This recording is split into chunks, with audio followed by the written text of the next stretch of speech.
Question number 10. Prepare final accounts from the trial balance and adjustment of Nirmi as on 31st March 15.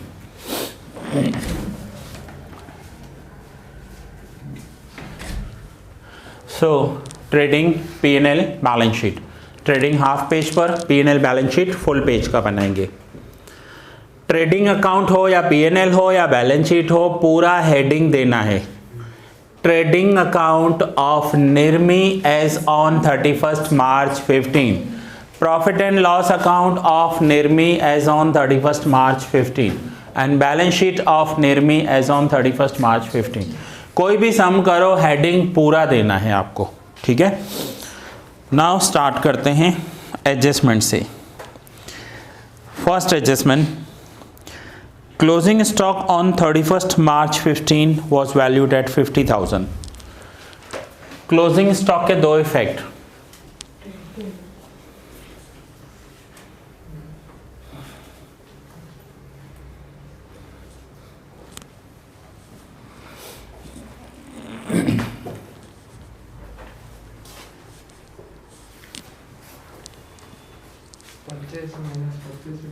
Okay, very good.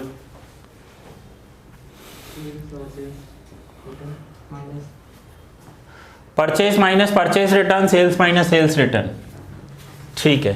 Purchase में से purchase return minus होता है, ये correct है। Sales में से sales return minus होता है। मैंने पूछा क्या? ओपनिंग स्टॉक पूछा, okay. Closing stock as on 31st March 15 was valued at 50,000। Closing stock पूछ रहा हूं मैंने क्वेश्चन किया क्लोजिंग स्टॉक। ट्रेडिंग अकाउंट में क्रेडिट साइड और बैलेंस शीट में एसेट। ट्रेडिंग अकाउंट में क्रेडिट साइड, बैलेंस शीट में asset side, okay, very good. Trading account में क्रेडिट साइड और बैलेंस शीट में दो साइड है।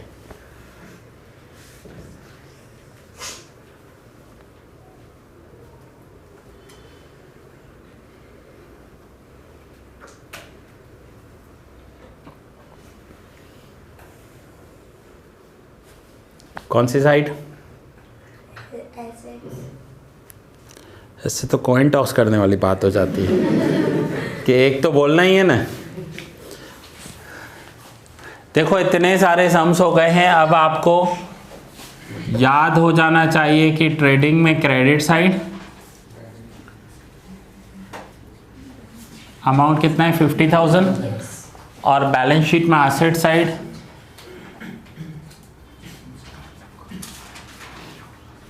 Closing stock 50,000।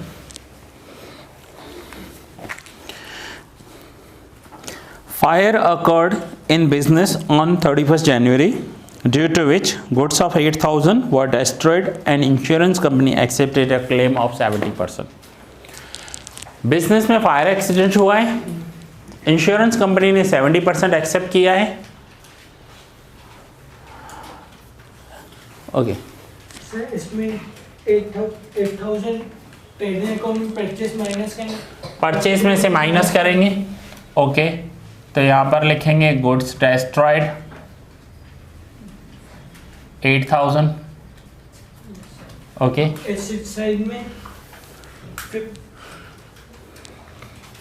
5600, इंश्योरेंस कंपनी 5600, ठीक है।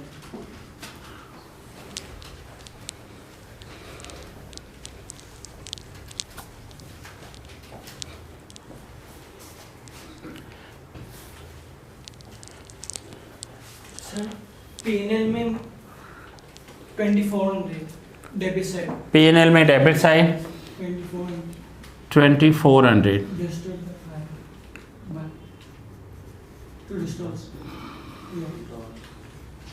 Loss by fire. हाँ तो सेम ओके।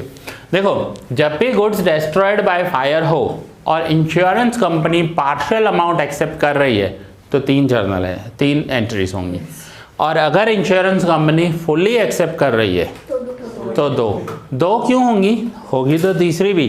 समझो 8000 के गुड्स डिस्ट्रॉय हुए तो एक तो परचेज में से माइनस GGOTS है और दूसरा इंश्योरेंस कंपनी अगर पूरा दे रही है तो लॉस हुआ ही नहीं ना, तो लॉस वाली एंट्री नहीं होगी। लेकिन पूरा नहीं दे रही है तो जितना नहीं दे रही है उतना लॉस वाली एंट्री करेंगे।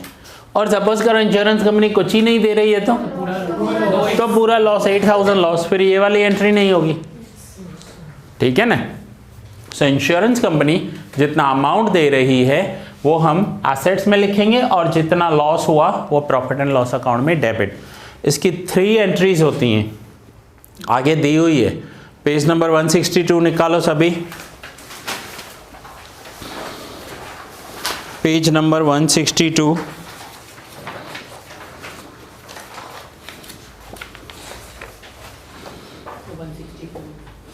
164 पर आ रही है ये एंट्री।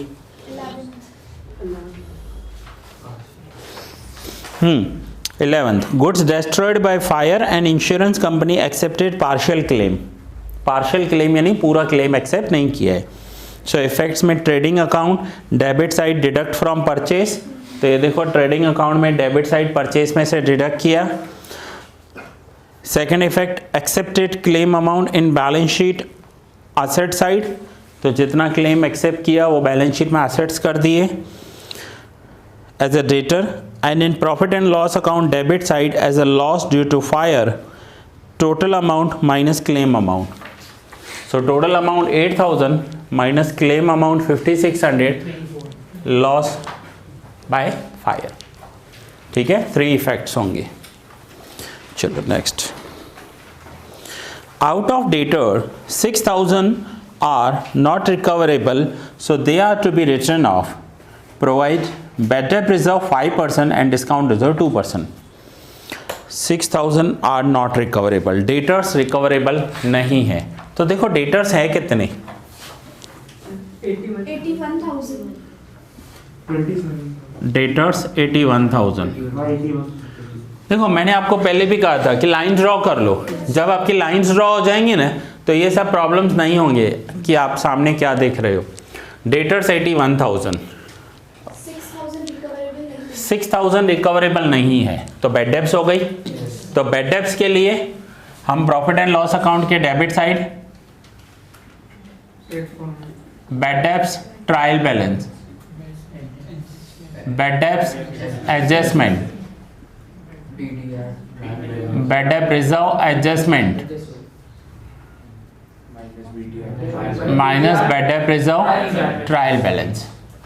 सो पहले BD बैड डेब्ट ट्रायल बैलेंस एंड बैड डेब्ट रिजर्व ट्रायल बैलेंस देख लो ऊपर कितना दिया हुआ है। बैड डेब्ट्स दिया हुआ है 12,080, 12,080, 12,600 बैड डेब्ट्स रिजर्व, 12,600 बैड डेब्ट रिजर्व। ये ट्रायल बैलेंस में से लिखे, इसका सिंगल इफेक्ट किया।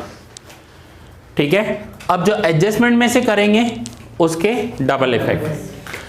अब एडजस्टमेंट में लिखा हुआ है डेटर्स में से 6,000 रिकवर नहीं होंगे, तो यहां पर मैं लिखूंगा bad debts adjustments 6,000, 81 minus 6 75 and 6,000 के सामने क्या लिखा है? Bad debts adjustment. So bad debts adjustment का second effect 6,000, bad debts adjustment और यहां पर भी बैड डेब्ट्स एडजस्टमेंट। ठीक है, 2 इफेक्ट हो गए एडजस्टमेंट के। आगे लिखा हुआ है कि प्रोवाइड बैड डेब्ट रिजर्व 5%, 5% बैड डेब्ट रिजर्व। 375। सो 5% बैड डेब्ट रिजर्व 3750 एंड यहां पर लिखेंगे बैड डेब्ट रिजर्व एडजस्टमेंट्स 3750। 75,000 में से 3750 माइनस करेंगे 71,250। ओके, अब आगे इसी एडजस्टमेंट में और कुछ भी दिया हुआ है। Discount reserve 2%। सो अगर आपको डिस्काउंट रिजर्व पहले भी दिया हुआ है तो भी आपको पहले बैड डेब्ट्स माइनस करना है, देन बैड डेब्ट reserve and then discount reserve.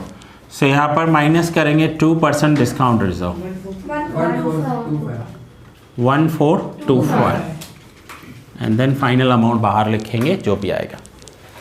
अब डिस्काउंट रिजर्व का दूसरा इफेक्ट क्या होगा? P&L अकाउंट में डेबिट साइड। तो यहाँ पर मैं लिखूंगा 2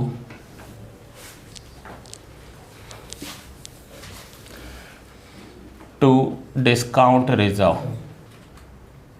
डिस्काउंट रिजर्व एडजस्टमेंट कितना है? 1425। अब मैं इनर कॉलम लिख रहा हूं, लास्ट लेक्चर में इनर कॉलम नहीं लिखा था। रीजन क्या है? इसमें देखो डिस्काउंट रिजर्व ट्रायल बैलेंस में दिया हुआ है क्या? अगर दिया हुआ है तो वो डिडक्ट कर देंगे इसमें से। डिस्काउंट रिजर्व ट्रायल बैलेंस में दिया हुआ हो तो वो डिडक्ट कर देंगे 450। जैसे ये कर रहे हैं ना वैसे ही डिस्काउंट रिजर्व माइनस हो जाता है। ट्रायल बैलेंस में कुछ हो तो वो माइनस हो जाता है। Discount reserve trial balance 450। तो ये ट्रायल बैलेंस का सिंगल इफेक्ट और एडजस्टमेंट्स के double effect. Okay, outer column सब लास्ट में करेंगे। Next, credit purchase of 6000 and credit purchase return of 1000 were not recorded. Purchase लिखना भी भूल गए और परचेज रिटर्न लिखना भी भूल गए। सो परचेज अनरिकॉर्डेड परचेज रिटर्न या अनरिकॉर्डेड परचेज, जो परचेज रिकॉर्ड नहीं हुई है, क्या करेंगे? 2 इफेक्ट्स परचेज के पहले। परचेज के ट्रेडिंग अकाउंट में डेबिट साइड परचेज में ऐड करेंगे प्लस अनरिकॉर्डेड परचेज अमाउंट कितना है? 6000। और दूसरा बैलेंस शीट में एसेट साइड नहीं, बैलेंस शीट में लायबिलिटी साइड क्रेडिटर्स में प्लस 6000। यस, ये करेक्ट आंसर है। क्रेडिटर्स में प्लस होंगे, creditors plus unrecorded purchase 6000। Purchase में प्लस, क्रेडिटर्स में plus. Now purchase return, unrecorded purchase return, minus करेंगे purchase return unrecorded purchase return 1000 और क्रेडिटर्स में से भी माइनस करेंगे परचेज रिटर्न 1000। क्रेडिटर्स में से भी माइनस करेंगे अनरिकॉर्डेड परचेज रिटर्न 1000। इसलिए इस चैप्टर का इंट्रोडक्शन इतना लेंदी चला था कि पहले आपको ट्रेडिंग, P&L, बैलेंस शीट के अलग अलग फॉर्मेट समझाए थे एंड देन हमने सम स्टार्ट किए थे। तो ये सारे पॉइंट्स याद होने चाहिए आपको। Calculate depreciation eight 10% on fixed assets. अब फिक्स्ड एसेट्स पर 10% डेप्रिसिएशन कैलकुलेट करना है तो किसे कहते हैं fixed assets? Land and building, plant machine, furniture, fixture, जितने भी फिक्स्ड एसेट्स होंगे उन सब पर 10% डेप्रिसिएशन कैलकुलेट करना है। तो देखो कौन कौन से हैं fixed assets? Land and building. Okay, so यहाँ पर लिखा लैंड एंड बिल्डिंग कितना है? 1,80,000 माइनस 10% डेप्रिसिएशन 18,000। और इसका 18,000 का second effect profit and loss account में debit side to depreciation on land and building 18,000। Okay, दूसरा कौन सा है फिक्स्ड एसेट्स? मशीनरी कितनी है? Machine 1,36,000 26,000।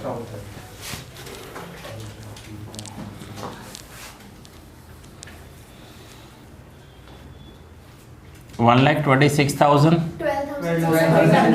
minus 10% depreciation 12,600 and to depreciation on machine 12,600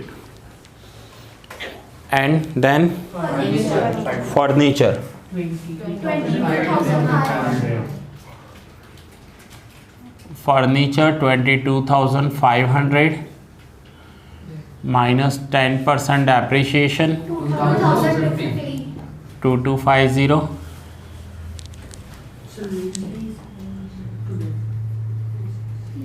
to depreciation on furniture 2250। Lease hold, हाँ lease hold पर बाद में आएंगे, लीज होल्ड का एडजस्टमेंट नहीं है। लीज होल्ड हमारे एसेट्स होते हैं बट उसका अलग से डेप्थ कैलकुलेट होता है। ये क्लियर हो गया? Okay. Insurance premium includes 3200 for the next year. Prepaid insurance है, नेक्स्ट ईयर के लिए पे किया है, तो यहां पर लिखेंगे to insurance premium minus prepaid 3200 और प्रीपेड इंश्योरेंस का दूसरा इफेक्ट बैलेंस शीट में एसेट साइड।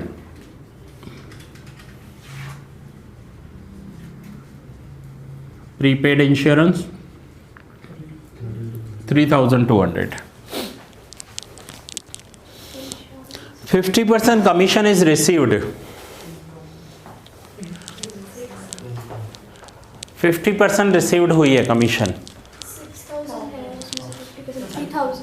इट मीन्स 50% बाकी होगी। ओके, सो इनकम रिसीवेबल, पैसा मिलने वाला है। टू इफेक्ट्स क्या होंगे?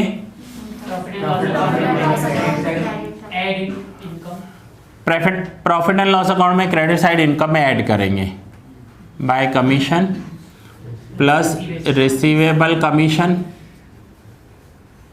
और दूसरा इफेक्ट क्या होगा? बैलेंस शीट में एसेट साइड रिसीवेबल कमीशन कितनी आएगी? 4950। रिसीवेबल कमीशन कितनी आएगी? रिसीवेबल, हाँ ट्रायल बैलेंस में देखो ना कितना दिया हुआ है। मैंने बोला है आपको 6000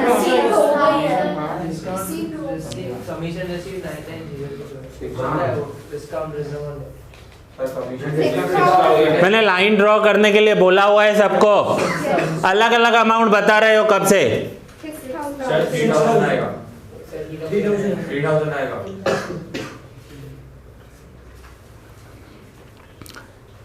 पहले कमीशन रिसीव्ड जो ट्रायल बैलेंस में दी हुई है 6000। नाउ आउटस्टैंडिंग मीन्स जो मिलने वाली है कमीशन रिसीवेबल 50% मिल गई है। जो भी 3000 बोल रहे हैं वो सब रॉन्ग आंसर दे रहे हैं। 9000।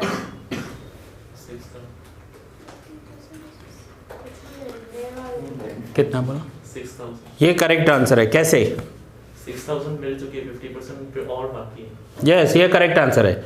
ध्यान देना, सपोज करो मेरी फीस 12000 है और मैंने 6000 ले लिया है, तो बाकी कितनी है? 6000। ठीक है, मैं ऐसा बोल रहा हूँ 50% मिल चुकी है, तो जो मिल चुकी है ना वो 50% है, मीन्स जितनी मिल चुकी है उतनी ही बाकी है। आया समझ में? मैं आपको ऐसे बताऊं कि मेरी टोटल फीस 12000 है, 50% मिल चुकी है, तो आप बोलोगे सर 6000 मिल चुके होंगे, 6 बाकी होंगे। मैं आपको बोल रहा हूं 6000 मिल चुके हैं जो मेरी फीस के 50% मिले हैं। अगर 6000 में 50% मिला है तो बाकी 50% कितना होगा? 6000। So receivable commission 6000।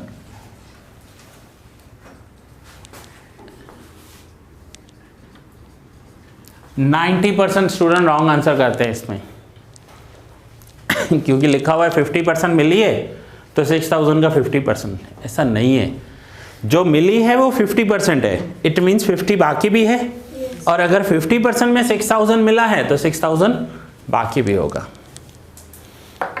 Okay, so यहाँ तक हमारे एडजस्टमेंट सारे हो गए। नाउ ट्रायल बैलेंस स्टार्ट करें। प्रिपेयर फाइनल सॉरी कैपिटल 270 कहाँ लिखेंगे? Opening capital 270। Drawings 16,200 balance sheet में। लैंड एंड बिल्डिंग हो गया। Machines, furniture, now lease hold building. अब अगर किसी भी ट्रायल बैलेंस में आपको ब्रैकेट में कोई डेट दी हुई है, कोई परसेंटेज दिया हुआ है, इट मीन्स वो हिडन एडजस्टमेंट दिया हुआ है। हिडन एडजस्टमेंट किसे कहते हैं? एक एडजस्टमेंट जो आपको लिखकर बताएंगे नीचे, यानी क्लियर आपको बता रहे हैं ये आपका एडजस्टमेंट है। क्लोजिंग स्टॉक है तो आपका एडजस्टमेंट है। दूसरा हिडन एडजस्टमेंट होगा जो आपको खुद फाइंड आउट करना है कि ये क्या है और फिर उसके इफेक्ट्स भी देने हैं, बट ये ओपनिंग स्टॉक पर एप्लीकेबल नहीं होगा। ओपनिंग स्टॉक के साइड में भी डेट लिखी होती है हमेशा, ओपनिंग स्टॉक का हिडन एडजस्टमेंट नहीं होता है। अब यहाँ पर है लीज होल्ड बिल्डिंग, 1 अप्रैल से लेकर 5 ईयर्स के लिए लिया है। अब लीज होल्ड टर्म क्लियर है आपका कि लीज होल्ड होता क्या है, लीज पर कैसे मिलते हैं? समझो लीज पर इन्होंने एक शॉप लिया है गवर्नमेंट से और 5 ईयर्स का टोटल लीज 45,000 पे किया है। लीज क्या होता है? वन टाइप ऑफ रेंट होता है, लेकिन एक साथ पे करना पड़ता है। तो 5 ईयर्स का 45,000 पे किया है, तो पर ईयर कितना होगा? 9,000 होगा। 5 से डिवाइड कर दो 45,000 को, सो पर ईयर 9,000 होगा। अब पर ईयर 9,000 होगा तो ये 45,000 में से, जैसे आप मशीन में से डेप्रिसिएशन माइनस करते जाते थे ना डेप्रिसिएशन चैप्टर में, वैसे लीज में से भी 45,000 में से हर साल 9,000 माइनस कर दे तो 5 ईयर्स में वो जीरो हो जाएगा। लीज भी पूरी, शॉप भी खाली करके देना पड़ेगा। इट मीन्स हम कह सकते हैं कि 45,000 पे तो आज किए हैं, लेकिन आने वाले 5 साल के लिए पे कर दिए। आने वाले 5 साल के लिए पे किए तो ये 1 साल का एक्सपेंडिचर नहीं है। कितने साल का एक्सपेंडिचर है? 5 साल का। सो यहाँ पर लीज जो होती है वो एसेट्स होते हैं, तो यहाँ पर लिखेंगे लीज होल्ड 45,000। इस 45,000 में से माइनस करेंगे राइट ऑफ 9,000, 5 से डिवाइड करना है। और ये जो 9,000 है ना, ये प्रॉफिट एंड लॉस अकाउंट में डेप्रिसिएशन के साथ लिख देंगे to return of leasehold property. ये one type of depreciation calculate कर लिया, समझो आपने। जैसे मशीन कैसे एक साथ ले लेते हैं फिर हर साल डेप्रिशिएट होती जाती है, लीज होल्ड प्रॉपर्टी भी एक साथ आपने ले ली, 45 पे कर दिए, हर साल उसे डेप्रिशिएट करते जाओ, 9,000 हर साल डेप्रिशिएट होती जाएगी, 5 ईयर्स में ज़ीरो और लीज भी पूरी हो गई तो वापस देनी पड़ेगी वो प्रॉपर्टी। तो हर साल राइट ऑफ करेंगे। लीज होल्ड प्रॉपर्टी के साइड में हमेशा आपको डेट दी हुई होगी और ये एक हिडन एडजस्टमेंट होगा। आपको सीधा नहीं बोलेंगे लेकिन आपको करके दिखाना है, डेप्रिशिएशन जैसा इफेक्ट है। ठीक है, क्लियर हुआ? डेप्रिशिएशन जैसा इफेक्ट करना है। नाउ सेल्स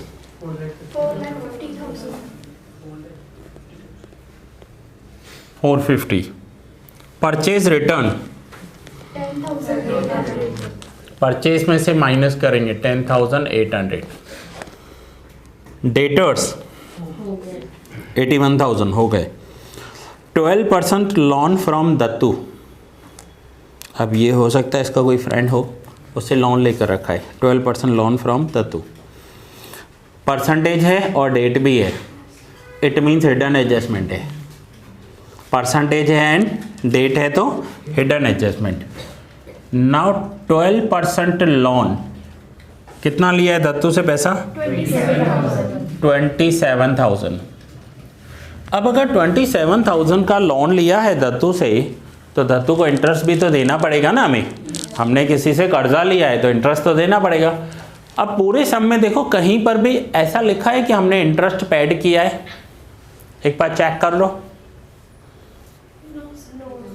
नहीं लिखा हुआ है, लेकिन इंटरेस्ट तो देना पड़ेगा दत्तू को। सो ये हो गया इंटरेस्ट ऑन लोन। कितना? तो कितना पैसा लिया है? 27,000। Rate of interest 12%। कब लिया है? 1 अक्टूबर। तो कितने महीने का इंटरेस्ट देना पड़ेगा? अक्टूबर, नवंबर, दिसंबर, जनवरी, फरवरी एंड मार्च, 6 मंथ का interest. So 6/12,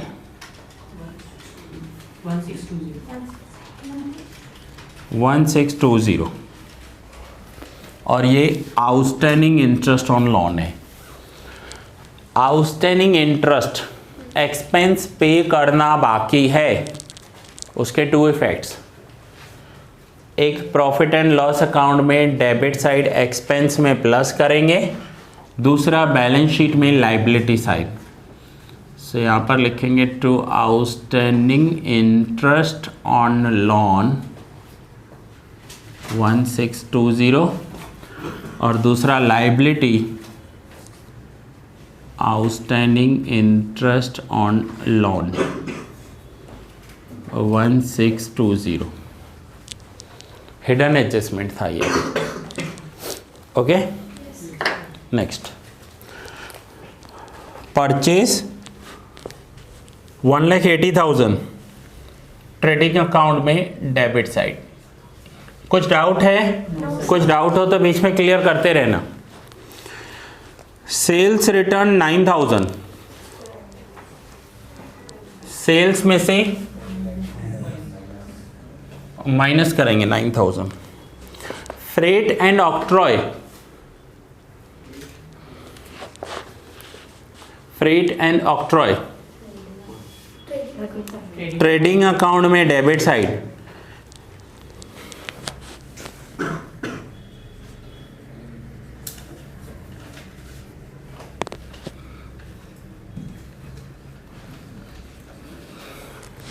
sundry expenses profit and loss account में डेबिट साइड लिखेंगे।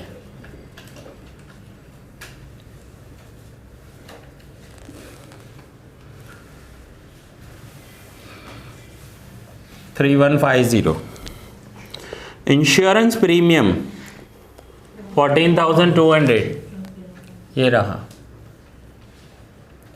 प्रॉफिट एंड लॉस अकाउंट में डेबिट साइड 14,200।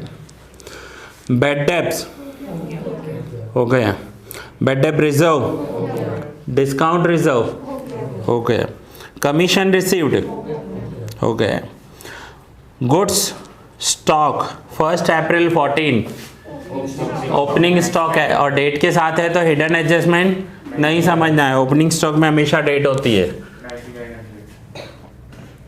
9,900। सैलरी P&L में डेबिट,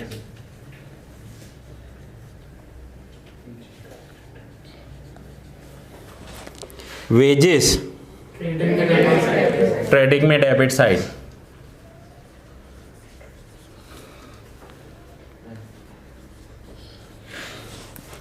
क्रेडिटर्स बैलेंस शीट में लाइबिलिटी साइड 28,200। डेट स्टॉक अभी हमारे करंट एसेट्स होते हैं। डेट स्टॉक क्या होते हैं कि वेइंग मशीन जैसे होता है, वेट करने की जो मशीन होती है उसे डेट स्टॉक कहते हैं।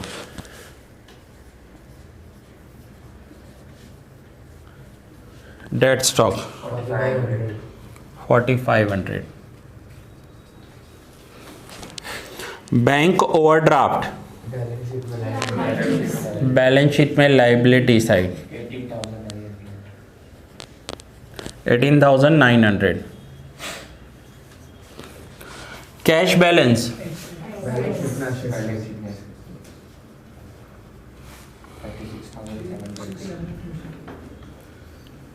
36,720। कैरेज इनवर्ड ट्रेडिंग अकाउंट में डेबिट साइड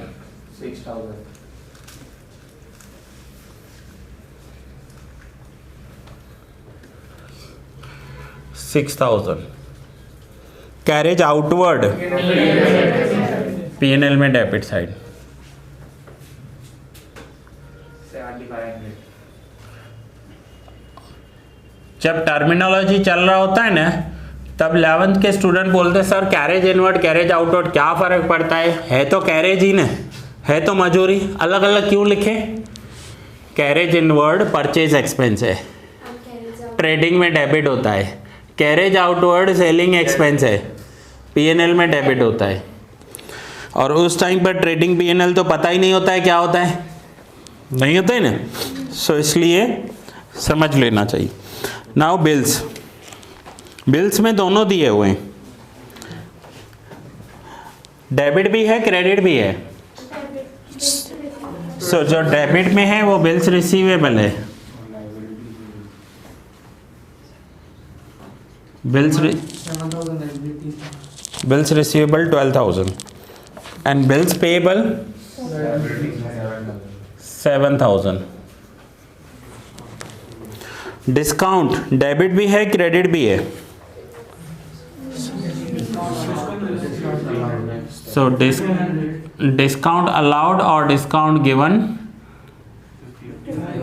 51 और जो क्रेडिट में है that is income discount received 2,000।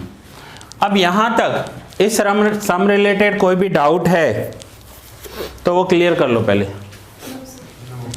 हाँ सर ये आपने लिखा है लायबिलिटी का 12% लोन हाँ आउटस्टैंडिंग इंटरेस्ट, इसमें माइनस क्यों नहीं किया है?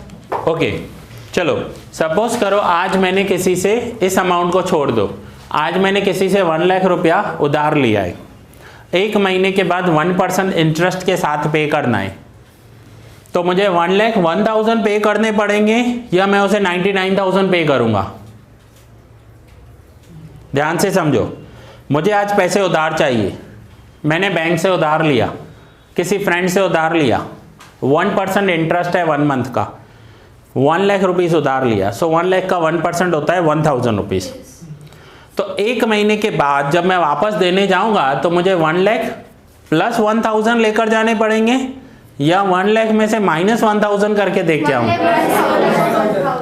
1 लाख 1,000 देने पड़ेंगे ना, क्योंकि मुझे पैसा तो देना ही है, साथ में इंटरेस्ट भी देना है।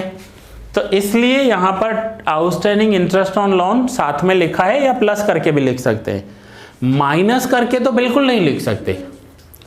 माइनस करके लिखना यानी आप किसी से 1 लाख ले रहे हो और 99 वापस कर रहे हो, मीन्स आप उसे पैसा भी ले रहे हो और आप उसे इंटरेस्ट भी ले रहे हो, ऐसा नहीं करते, ठीक है। सो इंटरेस्ट देना पड़ेगा। तो ये जो मिस्टर दत्तू है जिससे हमने लोन लिया है, उसे हमें पैसा देना है 27,000 प्लस उस पैसों का इंटरेस्ट भी देना है 1,620, इसलिए प्लस करके लाइफ इनर कॉलम में ये लिख सकते हैं, लेकिन इफेक्ट तो सेम होगा ना।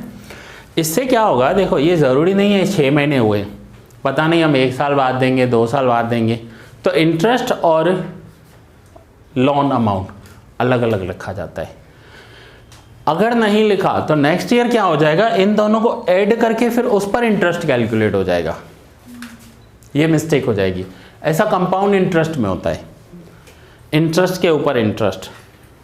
हमें देखो सिंपल सा है, अगर आप किसी से समझो आपने बैंक से 1 लाख रुपीज़ उधार लिए, ओके, 10% इंटरेस्ट देना है, तो प्लस इंटरेस्ट 10% कितना हो जाएगा, 1 लाख का 10% कितना हो जाता है 10,000, ये फर्स्ट ईयर का। फिर सेकंड ईयर का इंटरेस्ट भी 10% है, तो सेकंड ईयर का भी 10,000 होगा, तो 20,000। इसे कहते हैं सिंपल इंटरेस्ट। दूसरा होता है कंपाउंड इंटरेस्ट। कंपाउंड इंटरेस्ट क्या होता है कि पहले लोन अमाउंट प्लस इंटरेस्ट, अब कितना हो गया 1,10,000, अब इसका 10% करो 1,21,000 हो जाएगा। जैसे रिड्यूसिंग बैलेंस मेथड में रिड्यूस्ड बैलेंस पर करते हैं ना, इसमें तो इसमें ये 1,000 ज़्यादा क्यों आ गया, क्योंकि इंटरेस्ट पे इंटरेस्ट कैलकुलेट हो रहा है। सो कभी भी इंटरेस्ट को लोन अमाउंट में ऐड नहीं करते, उसे अलग से शो करते हैं। ओके नाउ हाँ, परचेज का 1,66,200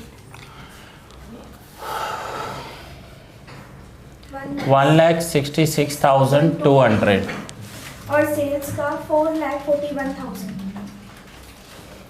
टोटल क्रेडिट साइड का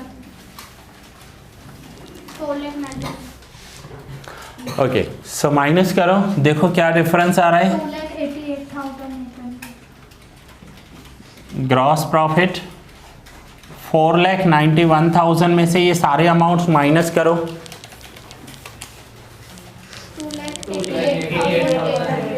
2,88,800 ब्रैकेट में लिखेंगे transfer to profit and loss account. 9,230 BD का टैग फॉर्मेट का 2,88,800 टैग फॉर्मेट का 9230 9230 और डिस्काउंट रिजर्व का 975 975 इंश्योरेंस प्रीमियम का 11,000 डेबिट साइड टोटल ज़्यादा है या क्रेडिट साइड? क्रेडिट साइड कितना है? 302800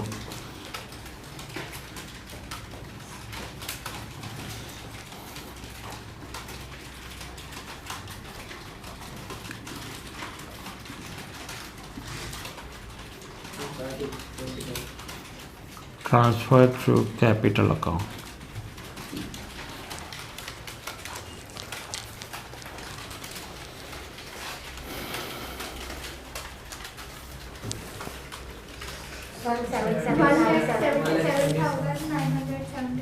One seven seven nine seven 177,975 so plus करेंगे नेट प्रॉफिट 177,975 एंड आउटर देखेंगे land and building 162 sir capital 4,31,775 4,31,775 431,775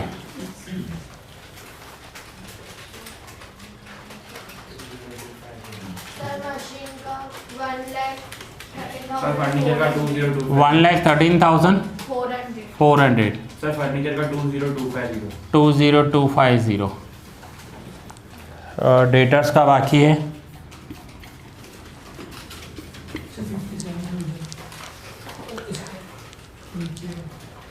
discount receive बाजू एडवाइन उसका सर 57 क्रेडिटर्स का 33,200 33,200 नहीं इसमें मुझे मिस्टेक लग रही है कितना 69,825 हाँ ये करेक्ट हो सकता देखो 71,000 में से 1,400 समथिंग माइनस करना है तो 51,000 कैसे आ जाएगा आंसर 69,825 69,825 आप जब बता रहे होते हो ना तो मैं भी अप्रॉक्स टोटलिंग कर रहा होता हूँ आप कहीं भी रॉन्ग बताओगे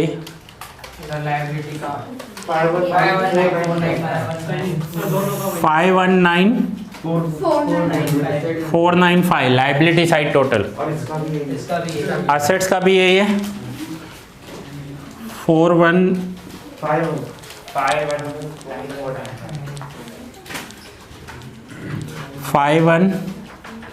519495 देखो चेक करो है answers cross profit net profit total of balance sheet दिया हुआ है हमें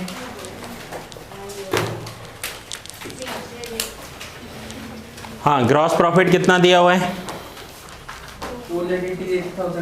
2,88,800 एंड देन नेट प्रॉफिट 1,77,975 177,975 और बैलेंस शीट में 5,19,490 एग्जाम में सम टैली हो जाए तो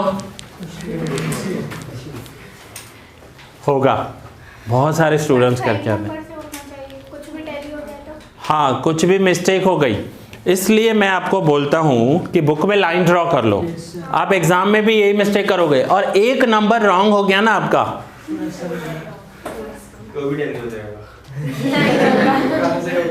आप कंफ्यूज हो जाओगे कई बार ऐसा होता है एसेट साइड अलग टोटल आता है लाइबिलिटी साइड अलग टोटल आ जाता है सो इसलिए सर अगर ऐसी सिचुएशन है तो क्या करें तो इसलिए वापस सिंपल सा आपको रूल्स फॉलो करने हैं अगर आप ऐसा करो पूरा वापस करोगे इसमें तो टाइम कंज्यूम हो जाएगा आपका पेपर रह जाएगा सिंपल सा जहाँ पर आपने रूल्स ब्रेक किए ना वहाँ आपका लॉस होगा सो सबसे पहले जैसे ही क्वेश्चन पेपर मिल जाए ना लाइन ड्रॉ कर लो भले आंसर शीट नहीं आंसर शीट में बाद में लिखना लेकिन एटलीस्ट उस पर लाइन तो ड्रॉ कर लो ताकि आपका मिस्टेक होने के चांसेस रिड्यूस हो जाएंगे बाद में लगता है ठीक है मैं ध्यान से कई लोग स्केल रख कर करते हैं थोड़ा सा स्केल टेढ़ा हो गया ना तो सामने वैल्यू भी वही दिखेगी ठीक है ना तो ऐसी मिस्टेक्स मत करना ओके कुछ डाउट है यहाँ तक ओके नोट डाउन कर लो अभी